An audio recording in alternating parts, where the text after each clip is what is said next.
అదే RTV app వార్తల్ని క్షణాల్లో చదివే అవకాశం ఉంటుంది. ఒక న్యూస్ పేపర్, ఒక టెలివిజన్ ఛానల్ మీ చేతుల్లో ఎప్పుడూ ఉంటాయి. ఉండి నియోజకవర్గం టీడీపీకి కంచుకోట. 2 సార్లు ఉండి నియోజకవర్గంలో టీడీపీ ఎమ్మెల్యేగా గెలిచి విజయం సాధించారు వేటుకూరి శివరామరాజు. కానీ 2019లో టీడీపీ అధిష్టానం చంద్రబాబు నాయుడు నర్సాపురం ఎంపీగా వెళ్ళమనడంతో ఎన్నికలకు సమయం దగ్గర పడడంతో అప్పుడు నర్సాపురం ఎంపీగా కూడా పోటీ చేసి ఓటమి పాలయ్యారు. కానీ ఇప్పుడు తాజాగా టీడీపీ జనసేన ఉమ్మడి అభ్యర్థుల లిస్టు ప్రకటించిన నేపథ్యంలో ఉండి సీటు తనకు రాకపోవడంతో నేను ఉండి ఎమ్మెల్యేగా బరిలో ఉంటానని కూడా శివరామరాజు చెప్తున్నారు. ప్రస్తుతం శివరామరాజు గారితో ఉన్నాం. సార్, లిస్టులో మీ పేరు అనూహ్యంగా లేకపోవడం ఏ విధంగా ఉంది? మీరు ముందే అంతా ప్రిపేర్ కూడా చేసుకున్నారు. ఈ నేపథ్యంలో మీ పేరు ఎందుకు లేదనుకుంటున్నారు? మనం పార్టీకి విధేయుడిగా ఉన్నాము. పార్టీ కష్టకాలంలో ఉన్నప్పుడు రాజశేఖర రెడ్డి టైంలోనే మనం సేవా సంస్థను పెట్టి పార్టీని బలోపేతం చేసి పార్టీని నిలబెట్టాం. అట్లాగే అపోజిషన్ గవర్నమెంట్లో బాగా పనిచేసాం, పార్టీని నిలబెట్టాం. రూలింగ్ గవర్నమెంట్లో కష్టపడి నిజాయితీగా అభివృద్ధి సంక్షేమాన్ని అందించాం. నియోజకవర్గాన్ని సంపన్నురాలతో కూడా తీర్చిదిద్దాం. ఇప్పుడు 2019లో కూడా పార్టీని నమ్ముకొని పార్టీ ఆదేశించిందని మన స్థానాన్ని వదిలి వెళ్ళాం. ఇప్పుడు ఖచ్చితంగా మన స్థానం మనకి ఇస్తారని చెప్పి నేను ఆశించాను. మీకు నార్మల్గా కొంత ప్రశ్నలు ఉత్పన్నం అవ్వచ్చు. నార్మల్గా మీరు 4 ఏళ్ళు ఎందుకు దూరంగా ఉన్నారని. నేను ఆర్థికంగా 19 ఎలక్షన్లో బాగా దెబ్బతిన్నాను. ఇప్పుడు నిలదొక్కుని నా సీట్ నాకు ఇమ్మని అడిగాను. వాళ్ళు కన్సిడర్ చేయలేదు. నియోజకవర్గ ప్రజలందరూ కూడా నన్ను కోరుకుంటున్నారు. ఖచ్చితంగా నియోజకవర్గ ప్రజల అభిష్టం మేరకు ప్రజాక్షేత్రంలో ఉంటాను.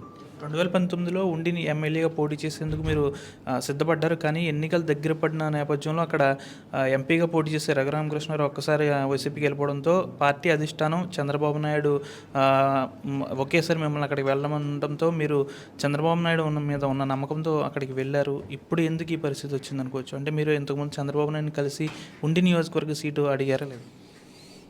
మనం పార్టీకి విధేయుడిగా లాయల్గా ఉన్నాం కాబట్టి ఆ రోజు 2019లో చంద్రబాబు నాయుడు గారు కోరిన వెంటనే రఘురామకృష్ణరాజు నాకు మిత్రుడు అయినప్పటికీ ఆయన మీద నేను పోటీకి సన్నద్ధుడై పోటీ చేశాను. ఇప్పుడు నా సీట్ నాకు ఇమ్మని అడిగాను. కానీ అధిష్టానం నన్ను కన్సిడర్ చేయలేదు. నేనైతే కేడర్ అంతా అలాగే ప్రజానీకం అంతా కూడా ఖచ్చితంగా నన్ను నా సేవలు కోరుకుంటున్నారు. నేను కూడా వాళ్ళకి సేవలు చేయడానికి కూడా సన్నద్ధుడే ఉన్నాను. ఖచ్చితంగా ప్రజాక్షేత్రంలో నిలబడతాను. పార్టీ నన్ను కన్సిడర్ చేయకపోవటం నన్ను తీరని నిరాశకు, బాధకు గురి చేసింది. చూద్దాం. మీ అనుచరులు వస్తున్నారు, ఏం చెప్తున్నారు మీ అనుచరులతో? వాళ్ళు కూడా మిమ్మల్ని ఎమ్మెల్యేగా చూడాలని చాలా ఆశగా ఉన్నారు. మీరు ఇండిపెండెంట్ అభ్యర్థిగా వేసే అవకాశంలో ఉన్నారా లేదు? ఖచ్చితంగా నేను ప్రజాక్షేత్రంలో ఉంటాను. ఉండి నియోజకవర్గంలో కంటెస్ట్ చేసి ప్రజలకు సేవలు అందిస్తాను. ఖచ్చితంగా వెనకడుగు వేసే ప్రసక్తి లేదు. ప్రజాక్షేత్రంలో ఉంటాను. అంటే మీ అభిమానులు, మీ అనుచరులు ఒక్కొక్కరిగా మీ ఆఫీస్కి వస్తున్నారు, ఏం చెప్తున్నారు వారు మీతో? వాళ్ళ పాపం ఏం చేస్తారు, బాధపడుతున్నారు. నా సేవలు కోరుకున్నారు. నేను ఎమ్మెల్యేగా ఉండాలని అభ్యర్థిత్వం వస్తుందని ఆశపడ్డారు. రాకపోవడంతో వాళ్ళు నిరాశకు గురయ్యి మీరు ఏదైనా ఏ నిర్ణయం తీసుకున్నా మీ వెనకాల మేము ఉంటాం, మీరు మా మధ్యలో ఉండాలి, మాకు ఉండి ప్రజాప్రతినిధిగా ఉండాలని చెప్పి వారు కోరుకుంటున్నారు.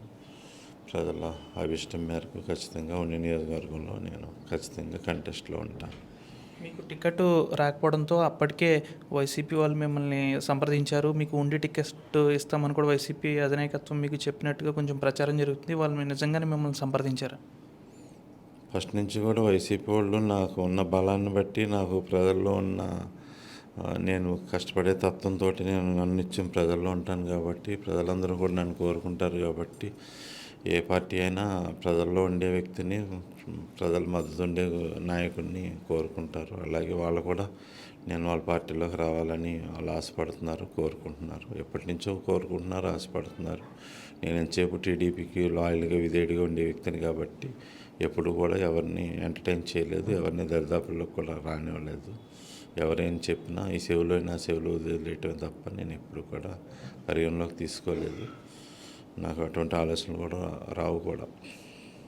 మరొకసారి నరసాపురం ఎంపీగా మిమ్మల్ని చంద్రబాబు నాయుడు వెళ్ళమంటే వెళ్ళే ఆలోచనలో ఉన్నారా, లేకపోతే ఉండే నుంచే పోటీ చేసే ఆలోచనలో ఉన్నారా? చంద్రబాబు నాయుడు గారు నన్ను వెళ్ళమని కోరతారని నేనేం ఊహించట్లేదు. అలాగని పార్లమెంట్ని కూడా నేనేం ఆశించట్లేదు. ఆ పార్లమెంట్ సీటు రఘురామకృష్ణరాజు గారికి రావాలి, రఘురామకృష్ణరాజు గారు ఎంపీ అవ్వాలని చెప్పి నేను కోరుకుంటున్నాను. దాదాపుగా కూడా ఉండి నియోజకవర్గంలో టీడీపీని చాలా వరకు బలోపేతం చేశాను. కానీ 2019లో ఎన్నికలు దగ్గరికి వచ్చినప్పటికీ కూడా చంద్రబాబు నాయుడు ఆయన మాట కాదనలేక నరసాపురం ఎంపీగా పోటీ చేసి ఓటమి పాలయ్యాను. అది కూడా చాలా తక్కువ సమయంలో.